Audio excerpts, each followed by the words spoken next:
So இதுக்கு முன்னாடி வந்து எஃப்எஸ்டபிள்யூன்னா என்னன்னு பார்த்துருந்தோம். ஸோ என்னோட பேர் வந்து என்.ஸ்ரீ ரங்கராஜுலு, department of production technology, MIT campus, Anna university. இதில இன்னைக்கு வந்து FSW different types of tool பின் ப்ரொஃபைல பத்தி பார்க்க போறோம். ஸோ இந்த டூல் பின் ப்ரொஃபைல் பார்த்தீங்கன்னா, டிஃபரெண்ட் டூல் பின் ப்ரொஃபைல் நம்ம வந்து யூஸ் பண்ணலாம்.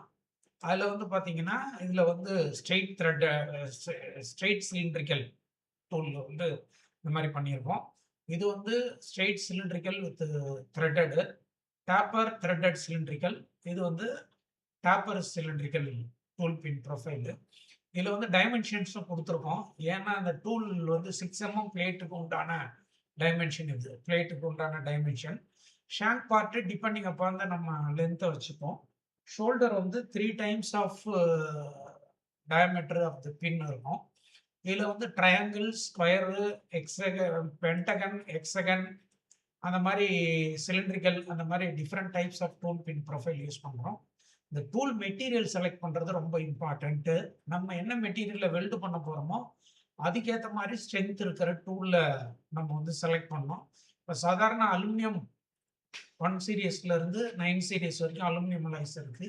இந்த அலுமினியம் அலாய்ஸ வெல்ட் பண்றதுக்கு நம்ம வந்து H13 டூல் ஸ்டீலையே யூஸ் பண்ணலாம். இல்ல M2ன்னு ஒரு டூல் ஸ்டீல் இருக்கு. அந்த டூல் ஸ்டீல யூஸ் பண்ணி, நம்ம வந்து டூல ஃபேப்ரிகேட் பண்ணிட்டு இந்த ஷேப்ல, அதுக்கப்புறம் ஹார்டனிங் ப்ராசஸ் பண்ணணும். அந்த ஹார்டனிங் ப்ராசஸ பத்தி இன்னொரு இதுல வந்து எப்படி டூல் ஹார்டன் பண்றதுன்றத பத்தி நம்ம இன்னொரு வீடியோல பார்ப்போம். இப்போ வந்து இந்த மாரி லேத் மெஷின்ல வந்து நம்ம வந்து சிஎன்சி லேத்லயோ, இல்ல சாதா லேத்லயோ நம்ம வந்து இந்த மாரி டூல் பின் ப்ரொஃபைலு, ஷோல்டரு, ஷாங்க் எல்லாத்தையும் வந்து நம்ம ரெடி பண்ணிக்கணும். ரெடி பண்ணதுக்கு அப்புறம் ஹார்டன் பண்ணணும். ஹார்டன் பண்ணதுக்கு அப்புறம் டெம்பரிங் பண்ணணும். டெம்பரிங் பண்ணதுக்கு அப்புறம் யூஸ் பண்ணோம்னா தான் இந்த டூல் வந்து வித்ஸ்டாண்ட் பண்ணும். இந்த டூல் மெட்டீரியல் M2 H13 மட்டும் கிடையாது. பிசிபிஎன், டங்ஸ்டன் கார்பைடு அந்த மாரி ஹை ஸ்ட்ரென்த் மெட்டீரியல்ல இருக்கிற டூல யூஸ் பண்ணி நம்ம வந்து ஸ்டீலு, காப்பர் பேஸ்டு அலாய்ஸு, அப்புறம் டைட்டானியம் அலாய்ஸு இந்த மாரி மெட்டீரியலையும் நம்ம வந்து வெல்ட் பண்ண முடியும். ஸோ அதுக்கு வந்து நமக்கு வந்து டூல் வந்து ஸ்ட்ராங்கா இருக்கணும். ஸ்டீல்ல வெல்ட் பண்றதா இருந்தா கண்டிப்பா ஸ்டீல் வெல்ட் பண்ணும்போது டூல் பின்னோட வியர் வந்து ரொம்ப ஜாஸ்தியா இருக்கும். அத வந்து how to control the tool வியர்ங்கிறது ஒரு பெரிய டாபிக்கு. அதுல வந்து ஹீட் ஜெனரேட் ஆனா தான் நம்ம வந்து கரெக்ட்டா வந்து அந்த பிளாஸ்டிசைஸ் பண்ணி மெட்டல வந்து வெல்ட் பண்ண முடியும்.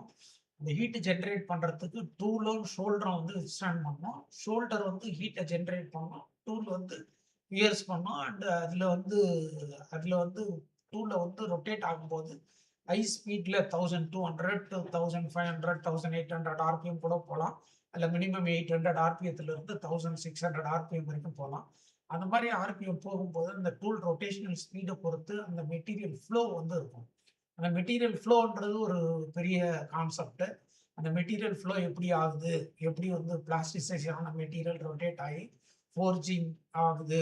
அந்த பிளாஸ்டிசைஸ் ஆயி, ஸ்வேல் ஆயி, அது வந்து எப்படி ரொட்டேட் ஆகி மெட்டலோட மெட்டல் வந்து கான்டாக்ட் ஆகுதுன்றது ஒரு பெரிய ப்ராசஸ். இதுல வந்து butt joint, lap joint, T ஜாயிண்ட்லாம் கூட பண்ணலாம். ஆனா மோஸ்ட் வைட்லி நம்ம வந்து பட் ஜாயிண்ட் மட்டும் தான் பண்றோம். அந்த பட் ஜாயின் பண்றதுக்கு இந்த மாரி வெர்டிகல் டூல்ஸ யூஸ் பண்ணுவோம். அதுல வெர்டிகல் ஃபோர்ஸு, அது டூல் டில்ட் ஆங்கிள் எல்லாமே குடுக்கலாம்.